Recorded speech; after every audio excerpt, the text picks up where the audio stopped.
My wife has been peeking at me from around corners and behind furniture. It's gone from weird to terrifying. My wife, Lynn, and I have been together for 6 years and married for 11 months. Our entire history together has been very normal, and never once have I noticed any weird behaviors or red flags. I can't stress enough how out of character this whole thing is for her. Lynn is very kind, intelligent, and thoughtful. She's always been the no-nonsense type of person. Being childish or trying to scare me is not something she'd normally do. She doesn't even like watching horror movies. When we first started dating, she agreed to watch The Shining with me because she knew how much I loved horror. She was so scared that she didn't even make it through half of the movie before we had to turn it off. She isn't into anything creepy and has never been into pranks. It's just not her cup of tea. And that's fine. But that's what was so strange about this. It's just so unlike her. I should also add that she never had any mental health issues, and as far as I'm aware, it doesn't run in her family. I know some people are able to hide their mental health problems, but in the 6 years we've been together, I think I'd have seen some sort of sign. 2 months ago, I was in the kitchen making myself some coffee before work. I was running a bit late that morning and knew I wouldn't be able to make it to Dunkin' Donuts for my usual morning fix. I took a sip of my coffee as I hurried down the hall towards the front door, when I happened to notice Lynn peeking at me from around the corner ahead of me. I could only see her eyes, and a strand of her long dark hair hanging against the wall. The rest of her body was concealed behind the corner. I nearly spilled my coffee when I saw her. I did burn the shit out of my lips. "Geez, Lynn," I said, wiping a few drops of coffee from my pants. "You scared the shit out of me." She immediately popped out of view like a little kid that had been caught. I heard her scurry off towards the living room, and by the time I got to the front door, she was out of sight. It was really weird and just totally out of character for her, like I said. But I also found it kind of funny that she was being more playful and a little less serious. I shouted that I loved her and called her a weirdo. As I shut the door behind me, I heard her laughing. Her behavior was a bit odd, but it certainly wasn't something to call a priest over. I forgot about it by lunch, and by the time I got home, she was her normal self. I didn't bring it up, and neither did she, and life went on. The next incident happened 3 days later. It was around 2 a.m., and I had woken up to get a drink. I was standing at the kitchen island, jug of Oj in hand, when I felt a strong feeling that I was being watched. For whatever reason, I looked down at the floor and saw my wife's smiling face staring back. She was peeking at me from the other side of the island, staring up at me with wide, unblinking eyes and grinning. Grinning like the Cheshire Cat. I screamed, I'll admit it, not out of irritation, but fear. For some reason at that moment I was scared.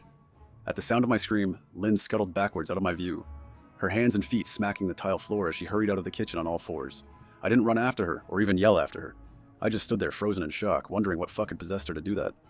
It took me a little longer than I'd like to admit to go back upstairs, but I eventually did. When I got to our bedroom, Lynn was lying on her side, asleep, or at least pretending to be. I stood there for a while, watching her breathing to be sure she really was asleep. I had the feeling she might jump out at me the moment I got into bed, but she didn't. I climbed into bed and she didn't even move. Her breathing was soft and deep. And I was starting to wonder if I dreamt the whole thing. The next morning, I waited for her to come down for coffee, and after handing her a mug and kissing her cheek, I decided to ask her about it. "What was that about last night?" I asked, keeping my tone light so I didn't offend or embarrass her. She frowned over her cup of coffee, shaking her head like she had no clue what I was referring to. "You were peeking at me again. From over there," I said, pointing to the spot on the floor by the kitchen island. She followed my gaze, and when she looked back at me, she burst out laughing. She laughed so hard that I couldn't help but join her. "You creep me the fuck out sometimes, you know that?" I said. She giggled and set her cup on the counter and wrapped her arms around my neck. "You creep me out all the time. So I guess we're even," she teased.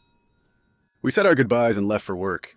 As I drove, I kept thinking about how creepy it had been seeing her grinning at me from behind the island like that, the sounds her hands made on the floor as she crawled away. I told myself she was just trying to be silly, just trying to join me in my love of all things horror. It's not like I was afraid of her, but it still didn't sit right with me. I started seeing her peeking at me more and more. Sometimes she'd be peeking out from behind the couch or living room curtains. Once she even managed to get inside her grandmother's old trunk that sits at the foot of our bed. I thought I might not have even known she was there at all, had the trunk's old hinges not given her away. She'd had the lid propped up just enough so that only half of her face peeked through. She'd been grinning like an excited toddler. It was unnerving. I didn't even know what to say to her. All I could do was stare. When I finally found my voice, I asked her why on earth was she doing this. She didn't answer, but she had slowly closed the lid, shutting herself inside the trunk. I just walked away, feeling disturbed. I didn't understand why she was doing it, but it clearly made her happy. I just hoped she would tire of the game quickly. Lynn didn't peek at me for the next 2 weeks. I started to think she was done with her weird prank, and I was relieved. We were watching a show on Netflix one night, and I jokingly said that I hadn't seen her peeking at me lately, and that she must have given up on her spy game. She looked up at me with a small smile and said, "Maybe I've just gotten better at it." I didn't say anything, but I wondered whether or not she was joking. For the next few days, I couldn't stop thinking about what she'd said. Was she still peeking at me when I wasn't looking, and I just hadn't noticed? And if so, what the hell was she getting out of this? I started to feel paranoid, constantly checking whether she was watching from around the corner or behind a door. I was jumpy whenever I was home, and she wasn't in full view of me. I felt stupid and a little crazy. But after a few weeks without another incident, I began to relax. I stopped checking behind furniture and walls and told myself it was just a bad memory. Then a few days ago, things got so much worse. Lynn left to go to a friend's, and I lounged on the couch and played a couple games on my laptop. Around 9 p.m., I hopped in the shower, and as I was washing the soap from my hair, I felt that awful feeling that I was being watched. I slowly opened my eyes and almost had a fucking heart attack. Lynn was peeking from behind the shower curtain, her entire head stretched into the shower, leaving just her body outside. Her long dark hair hung against the curtain, the ends dripping with water. Her mouth hung open in a terrible grin, eyes wide and red, as if she hadn't blinked in a while. I screamed and jumped back against the wall. She didn't move, nor did her smile waver. Her makeup ran down her cheeks in 2 black streaks. She looked giddy and completely deranged. I was fucking terrified. We stood like that for a few moments. Neither of us saying a word. Finally, after what felt like forever, she slowly pulled her head back out of the shower, and I watched her blurry figure through the curtain as she moved backwards towards the bathroom door. A second later, the bathroom door slammed shut, hard enough to rattle the mirror. I screamed again and jumped out of the shower to lock the door. I stayed inside the bathroom for over an hour. Maybe I overreacted to some of you. But joke or not, I wasn't going to put up with the crazy shit anymore. That's what I kept telling myself as I paced in my bathroom, stopping to listen at the door every few minutes. Suddenly, I heard a muffled sound and I pressed my ear against the bathroom door, straining to listen. I couldn't hear anything, but I envisioned Lynn standing on the other side of the door, giggling at her joke. I felt a surge of anger. I was beyond pissed at being made to feel scared in my own house, and made to hide in the bathroom for an hour. All for what? Some joke? If it was a joke, it was an awful one. "What the fuck, Lynn?" I snapped. "This shit is getting really fucking annoying." I waited for her to apologize, or to call me a jerk, but instead, I heard a faint moan. So quiet, I wondered if I heard it at all, and then complete silence. "Lynn?" I called out, not able to even hide the shakiness in my voice. I got no response. Just my own heavy breathing.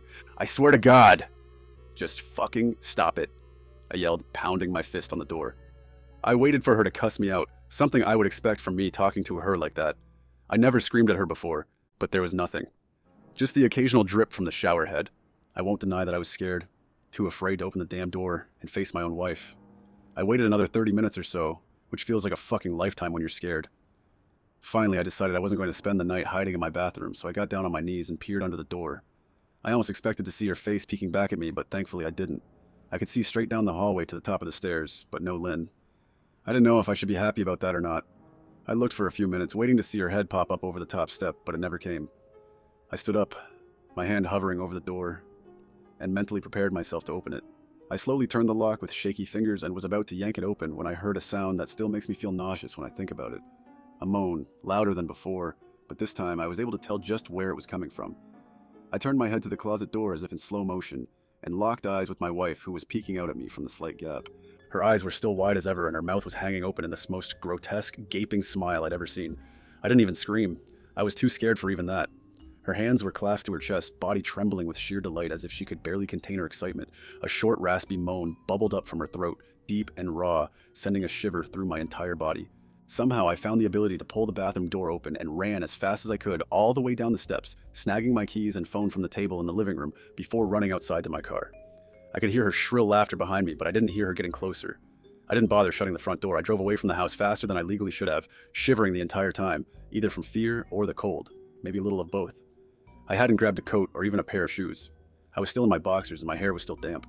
I drove straight to my brother Chris's house, about 40 minutes away, ignoring any and every call and text I got. I didn't check my phone until I was safely parked in my brother's driveway. Lynn had called 4 times and sent a flurry of texts, all wondering where I'd gone and why I left like that. I threw my phone at the dash in a rage, furious at her nonchalant attitude. My brother and his wife were surprised to see me, especially dressed in just a pair of boxers, but told me to stay as long as I needed. Chris lent me some clothes and asked me what happened. I told him Lynn and I had a fight, but didn't get into the details. I didn't want him to think I was overreacting, leaving my wife over a prank, even if it was a strange one. I mean, hadn't I encouraged her for years to lighten up instead of being so serious all the time? I had wanted her to relax and loosen up, but this was definitely not what I'd had in mind. I tried to sleep on their sofa, but my brain wouldn't let me sleep. Every time I closed my eyes, I saw Lynn's face staring at me from inside the closet.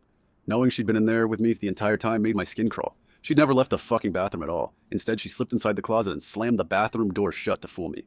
The mere thought of going back home gave me anxiety. I tossed and turned, unable to sleep. Chris ended up giving me a sleeping pill so I was able to get a little rest. My sleep was filled with terrible dreams. All of Lynn's smiling face. I woke up just as the sun started to rise. My sore body ached from the sofa and I felt drained. I knew I'd have to call Lynn at some point, but I didn't know what to say to her. I wouldn't be going home unless she gave me her word she'd never do any more creepy shit. I just wanted my wife back. Her normal, serious self never looked so good to me. I was contemplating calling her and telling her that, when that familiar feeling came over me. I was being watched. I was staring at the ceiling, my heart in my throat. I didn't want to look away. But the longer I ignored the feeling, the worse it got. My eyes drifted away from the ceiling almost on their own. Her face was pressed up against the window beside the couch, staring down at me with that same gaping smile. Drool dribbled down her lips, leaving 2 long streaks down the glass. I didn't know how long she'd been there, but something told me she'd been there quite a while, possibly all night. I didn't bother screaming, though I was afraid anger trumped any fear I felt at that moment. I jumped up from the couch and pounded my palm against the glass. "Lynn, are you crazy? What the hell is wrong with you? Just go home," I shouted. "Now!" She didn't move, and her ghastly expression never changed. If anything, her smile only grew, as if she had never been more elated. I could hear Chris and his wife moving around upstairs, as if Lynn could hear them from her place outside, and her head twitched slightly in their direction, and she began to close her mouth slowly. Chris called my name from upstairs, obviously concerned. I turned to see him and his wife Rebecca hurrying down the steps. When I turned back to the window, Lynn was gone. The only sign she'd been there at all was the 2 streaks of drool still dripping down the glass. I tried to explain to Chris and Rebecca about waking up to see Lynn watching me through their window. They were skeptical. Who wouldn't be? Chris and I went outside to the spot in front of the window, but there were no footprints in the dirt, just a slight indent. Animal probably, Chris guessed, and I didn't argue. He and Rebecca assumed I dreamt the entire episode, but they didn't understand, and I was too tired to explain it to them. I called out of work that day and turned my cell off. I didn't want to face Lynn. Just talking to her was too much for me at that point. I really started to believe something was irreversibly wrong with her, that no matter what promises she made, we'd never be the same again. The thought saddened me to my core. I cried most of the morning. By noon, I figured I was ready to confront her, give her one last chance to explain herself. I could at least give her that, after 6 years, I told myself. I turned my phone on and saw the dozens of texts she'd sent, all from a seemingly concerned wife. "Can we talk? I love you. Please call me. I'm really worried. Can you answer? Just come home." And more of the same, all texts telling me she loved me and she wanted me home, how worried she was. Not a damn one addressing the crazy shit she pulled, like she hadn't been acting like a character from a Stephen King book. Even her texts were different. She normally texted novels just to tell me to pick up a loaf of bread. You'd think she'd have more to say to me after her bizarre shenanigans. I know it probably seems childish to some of you who are miles away from this situation, but if you saw the way Lynn had looked at me, how she scampered away on all fours like some wild animal, grinning at me from inside the closet like a lunatic, then I think you'd find my reaction was warranted. I ended up staying with Chris and Rebecca for another night. I didn't wake up yesterday until afternoon, and thankfully I didn't see Lynn's face watching me through the window. I don't want to pry, because it's not my place. But is this fight something that can be mended? Rebecca asked. She'd made us both a sandwich for lunch, and I knew she wanted to breach the subject without seeming to be nosy. I don't know, she's like a different person, I said, choosing my words carefully. I still wasn't ready for her or Chris to know the full extent of the batshit craziness I'd been dealing with. People change, Ben, but she's still the same woman you married. Maybe you both just need to talk through your issues. Whatever's going on, I'm sure it can be fixed, she said, ever the peacemaker. I think it's beyond that now. I don't think talking would help. I just don't trust her, I said. The words stung in my heart. I missed and loved my wife, but how could I live with someone like that? Living in constant fear didn't sound too appealing. Lynn loves you. She has to be absolutely crushed, she said. I don't know about that, I said. Well, she certainly seemed like it to me. I've never seen her so upset, very much unlike the Lynn I know, Rebecca said, shaking her head sadly. It took a full minute for her words to really sink in, and when they did, I felt dread worming its way through my skin. Wait, what do you mean? You saw her? You saw Lynn? I asked, my mouth suddenly dry. Rebecca nodded casually as if that fact wasn't nightmare fuel. Maybe for her it wasn't. She stopped by this morning just after Chris left for work, she said, cleaning the plates from the table. I didn't see her car, though. Maybe she took an Uber or something. Beck, what did she say? Did she come inside? I asked, sweat starting to break out on my forehead. I began looking around, examining corners as though a predator lurked behind them. No, she just asked if you were awake yet, and I said that you weren't.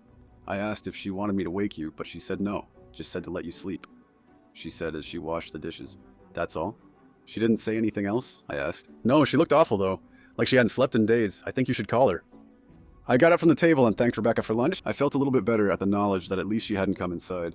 Still, I needed to double check that the doors were locked. I sat for a while trying to figure out what to do next. I didn't want to go home, but I felt that I owed it to Lynn to help her if I could.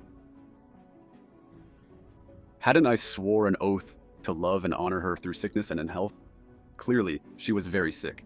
If she was sick, which I truly believe she was, I had to try and get her the help she needed, but I didn't even know where to start. I didn't want to call the police, and besides, what the hell was I going to tell them? That my wife was peeking at me? That she was being creepy? As bizarre as she'd been, She still hadn't committed any crime. Not yet, anyway. The police would have probably said that I was overreacting, but this wasn't some prank. It felt wrong, dangerous even.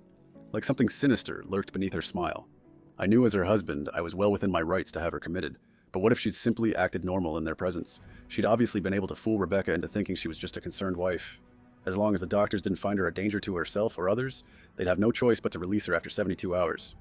I felt lost and overwhelmed, so I did what any husband in my position would do. I called her mother. I didn't want to, believe me. Her mother, Marianne, and I were never on the best of terms. We'd never fought, or anything like that. She just wasn't a very warm person and wasn't really easy to get along with. She hardly ever smiled, and when she did, only her lips would move into a thin-lipped smile, leaving her eyes as blank as before. She gave off this aura that felt like she was permanently on the offensive. I'd only met her twice, and both times were for such short visits. I got the impression she didn't approve of me for her daughter. Lynn always ushered us out quickly, as she didn't want me to feel uncomfortable, which I was grateful for. Being in her mother's company felt almost unbearable, like walking on glass. I was glad when we moved 3 states away so we didn't have to see her often.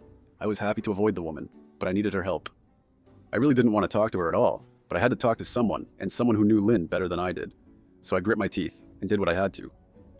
"Yes," she answered, already sounding irritated. "Marianne, it's me, Ben. Do you have a minute to talk?" I asked. I could hear her cluck her tongue in irritation. "I'm in the middle of writing some checks, but if you insist, I suppose I can spare a moment. What is it that you want to discuss, Benjamin?" she said coolly. "It's about Lynn. She's been acting strangely, and I was wondering if you had any idea whether there was something—" I was quickly interrupted. "It's a bit difficult to follow your rambling, Benjamin. What is that you want from me?" she asked. I could almost see her standing there in her thin sweater and slacks, tapping her fingernails impatiently on the table. "I wanted to know if you'd ever noticed any odd behavior, or possibly any mental health issues," I asked. There was a long, uncomfortable pause that I couldn't tell was because she was just thinking, or something else. Finally, after a few seconds, she spoke. "I'm not sure if this is one of your jokes, Benjamin, but if so, I don't find the humor in it. Now, I do have business to attend to, as I've said, so if you don't mind," she said, but I cut her off before she could get rid of me. "Marianne, it's not a joke. I'm sincerely concerned about Lynn's mental health. Her behavior has been very erratic lately. I'm very worried about her, and I figured as her mother you would be as well," I said, my frustration evident in my voice. "If you're truly concerned, then I suggest you get the health professionals involved. I don't know what you expect of me," she snapped. I could tell she was seconds away from hanging up, and for some reason I was desperate not to let her. I had the feeling that she knew a lot more than she was letting on. "Please. If not for me, do it for Lynn." I heard a faint, shaky intake of breath, as if she were trying to hold her steely persona together, but failing. "Benjamin, I don't know what to tell you. My only advice would be to seek professional help. Do not call here again. Goodbye." I tried to call out to her, but she'd hung up. I tried to wrap my head around the call and her refusal to help me. Even if she didn't like me, why wouldn't she want to help her own daughter? I couldn't understand that. I tried to replay the conversation, desperate to find something I missed. After a while, I almost gave up, until I remembered her last words to me. "Seek professional help." She'd said those words with a bit of urgency. I could have just been grasping at straws, but no. I was sure her voice had changed ever so slightly when she'd said that, as if they were very important. What had she meant? I assumed she'd been referring to medical professionals, but maybe she was referring to someone else. Someone that she didn't, for some reason, feel comfortable saying directly. Or maybe I was just desperate. I waited for Chris to get home, and after a very long and exhausting conversation with him and Rebecca, I convinced them that Lynn truly needed psychiatric help. I didn't tell them everything. I wasn't prepared to go into it yet, but I told them about our last encounter, how she'd hidden in the bathroom, peeking at me from the closet. They were obviously shocked, but thankfully they believed me. They too just wanted to help her. Still, they didn't think it was all that serious. Weird, maybe, but not dangerous. They just kept saying that Lynn had to be playing some kind of weird joke. "Maybe for YouTube?" Rebecca offered, if only half-heartedly. Chris didn't think we should involve the police just yet. He offered instead to go with me, and I readily accepted. He reasoned that calmly talking to her, trying to coax her into going willingly, was the best recourse. I agreed to do it his way. At least I wouldn't be going into that house alone. We drove over this morning, just after breakfast. There was no way I was going at night. When we pulled into the driveway, my stomach began doing somersaults. Her car wasn't there, but I still didn't let my guard down. The front door was ajar, and for a split second I thought we'd see her eyes staring through the gap. I was shaking and starting to sweat. Chris, however, was fine. He waited for me to open the door, his hands in his pockets like he was going on a fucking stroll through the park. I envied his ignorance. I pushed the door open and was immediately hit with the stench of rot. Chris smelled it too, and he walked in the house behind me with his nose scrunched up. "What do you guys use to clean the floors around here, shit?" Chris mumbled. "Shut up," I said, my eyes darting around for any signs of Lynn. The house was deadly quiet and dark despite being 10 in the morning. All the curtains were closed up tight, refusing to allow any sunlight inside. If I hadn't left it just 2 days prior, I'd have thought the house to be abandoned. We moved through each room, carefully checking any place that she might hide, occasionally calling her name. "Why the fuck are you looking under the couch?" Chris asked eventually. "Aren't we looking for your wife?" He was looking at me like I was a moron. "Let's just go upstairs," I whispered. He shook his head but followed me up the stairs to check the bathroom and spare bedroom. On the way up, my shoes crunched over pieces of glass that looked to be littered over a few of the steps. I noticed that one of Lynn and my wedding portraits that hung on the wall along the staircase had been smashed. The frame hung crookedly, all the glass removed. I stared at the picture, a lump forming in my throat. We had taken the photo just after leaving the church, after saying our vows. She looked so beautiful in her white gown. I looked at Lynn's beautiful face. I never dreamed her face would ever be a source of terror for me. We climbed the rest of the steps and checked the spare bedroom, but it looked completely untouched. I was hesitant to go into the bathroom, my fear from that night coming back to me all at once.